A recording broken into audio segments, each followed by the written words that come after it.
A growth policy is only as good as the support that it has from the citizens and from the local decision makers. Yeah, this growth policy, it is a big deal, and I don't know if people realize how big of a deal. There's the legislation, Senate Bill, I think 382. Essentially, there's going to be a lot more that people can do by right, which means that there's going to be less opportunity for engagement for the public. It'll really set the stage for what the next 20 years look like in our community and what the development patterns will look like. It's the notion of identifying what we value and standing behind it. If we don't stand for something, we fall for anything. Every town, especially a thriving town and a thriving community, will grow because people want to live here and they want to be a part of it. I think the challenge is that probably everybody is addressing is housing. It is just unrealistic to think that the average person could gain a foothold if you don't have it already. The people who are the heart of this town, the reason that I fell in love with it, and I'm sure a lot of other people did, they're having to move elsewhere because they can't afford to live here. Everybody that runs the town has always also lived in the town and supported each other, taken care of each other, looked after one another, helped each other through hard times, celebrated in the good times. I mean, I constantly live under a specter of doom about losing my housing. It seems as though so much of what's moving in doesn't have a connection to the community. I think that second home ownership and that lack of involvement and commitment to a community is a negative force. Neighbors,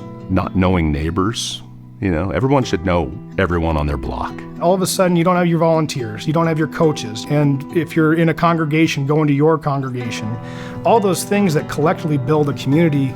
I think if you chip away at it too much, you run the risk of all of a sudden looking around and going like, what the hell? Like, where'd everybody go? Whitefish has grown considerably in population.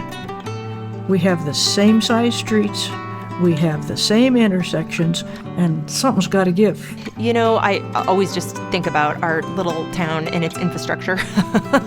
I don't know how much our streets can handle and how much, just our park system and the trails. I want our lake to be preserved.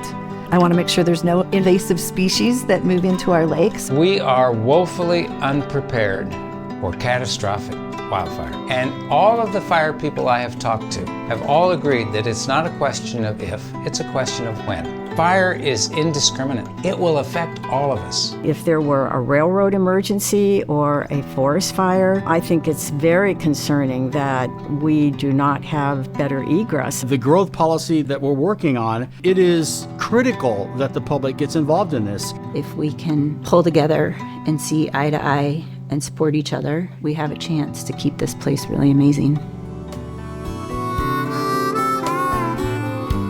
'Cause I used to love this town when I was just a kid. If only you could see it now the way I once did.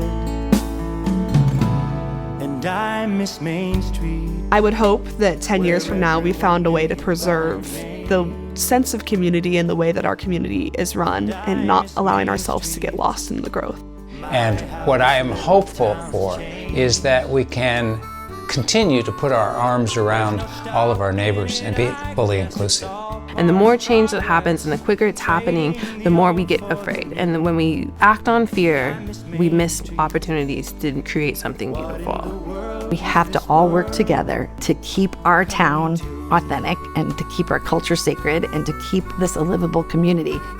I love everything about Whitefish. I love this community so much. It's Main Street. Thanks, you guys. Thank you very much. Thanks. I would say that if you love Whitefish, if you love the character of this town and what you think keeps Whitefish unique, we need to hear from you. How can we grow responsibly? How can we facilitate the next 20 years? How can we handle traffic and new buildings and make sure that we have housing that's inclusionary for everybody here, but still keep the spirit of Whitefish intact?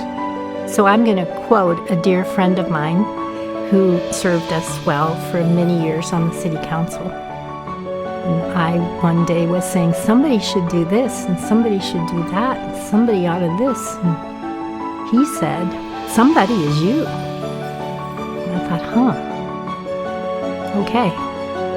So I started speaking up, and I think that's what everyone should do if they care. And I think they do care.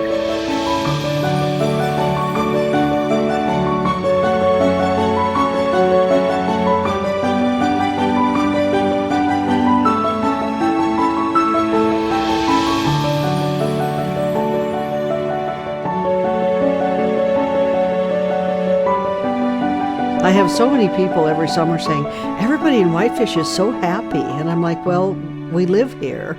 We're happy.